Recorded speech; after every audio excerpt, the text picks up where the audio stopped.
ఏదైతే జరిగిందో దాన్ని తెలియజేస్తాం.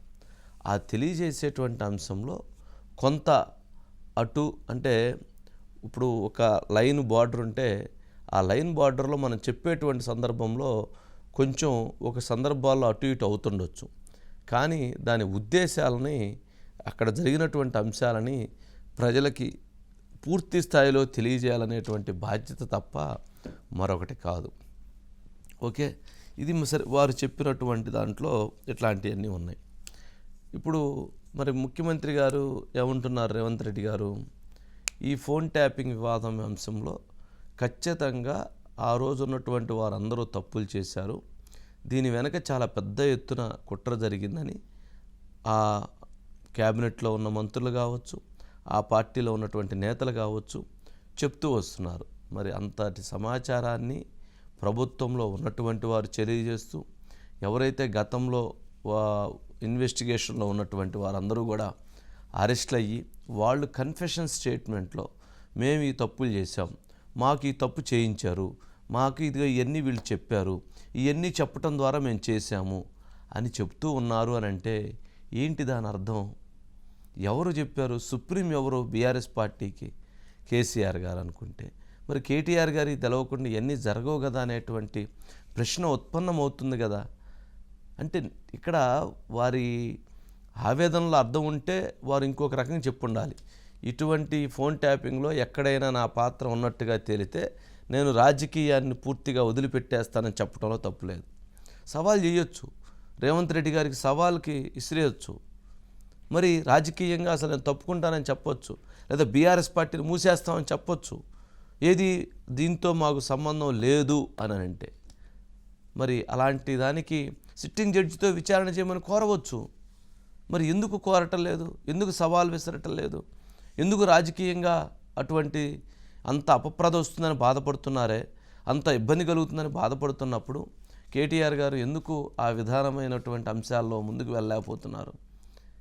ఇది ఎట్లా ఉందంటే చివరికి మేము ఏమైనా చేస్తాము, మీరు మమ్మల్ని విమర్శిస్తే లేదా మా మీద ఆరోపణ చేస్తే లేదా మా మీద వార్త రాస్తే మేము ఒప్పుకోము అని అంటే అది సమంజసమైనటువంటి అంశం కాదు.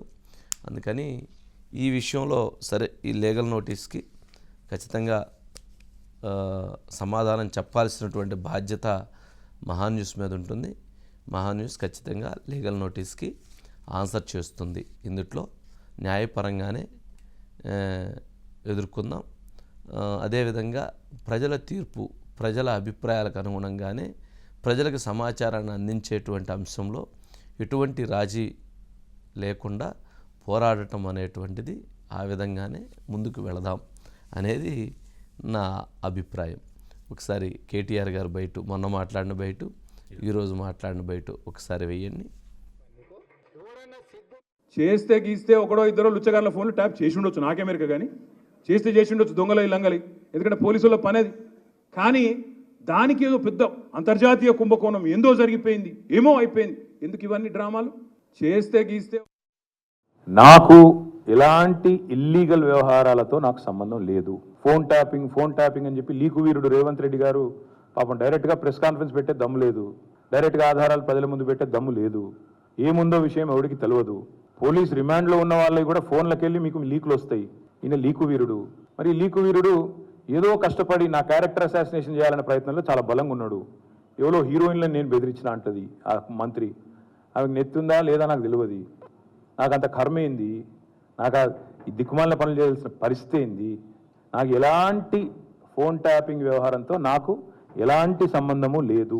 ఈ అడ్డమైన మాటలు ఎవరైనా మాట్లాడితే, చెత్త మాటలు ఎవరైనా మాట్లాడితే వారు మంత్రి అయినా ముఖ్యమంత్రి అయినా తాట తీస్తాము, లీగల్గానే చూసుకుంటాం. తాట తీస్తామంటే మళ్ళీ మీరు ఇదే యూట్యూబ్లో తమ్మునీళ్ళు పెట్టి తాట తీస్తామన్నాడు ఈయనకు అహంకారం ఎక్కువ అని చూపెడకూరి. అదే వినండి, తొందరపడకండి. తప్పకుండా లీగల్గానే ఎదుర్కొంటాం, న్యాయపరంగానే ఎదుర్కొంటాం. మాకు ఎవరిని బెదిరించాల్సిన అవసరం కానీ ఎవరిని ట్యాపింగ్ చేయాల్సిన అవసరం కానీ లేదు. మాట్లాడుతుండే కేటీఆర్ కొద్దిమంది విన్నామని ఏం పనే మంది సంసారాలలో ఏలు పెట్టి చూసే పని మీకు? ఎవరన్నా సిగ్గునోడు అట్లా మాట్లాడతాడా? ఇంటే విన్నాం కొంతమంది ఫోన్లు, ఇంటే ఏమవుతుందంట, ఇంటే ఏమవుతుంది అదే అవుతుంది. చెర్లపల్లిలో చిప్పకూడి తినాల్సి వస్తుంది.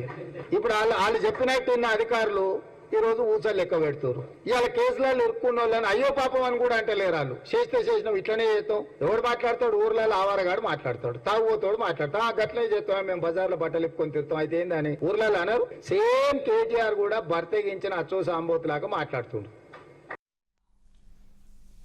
అది సార్.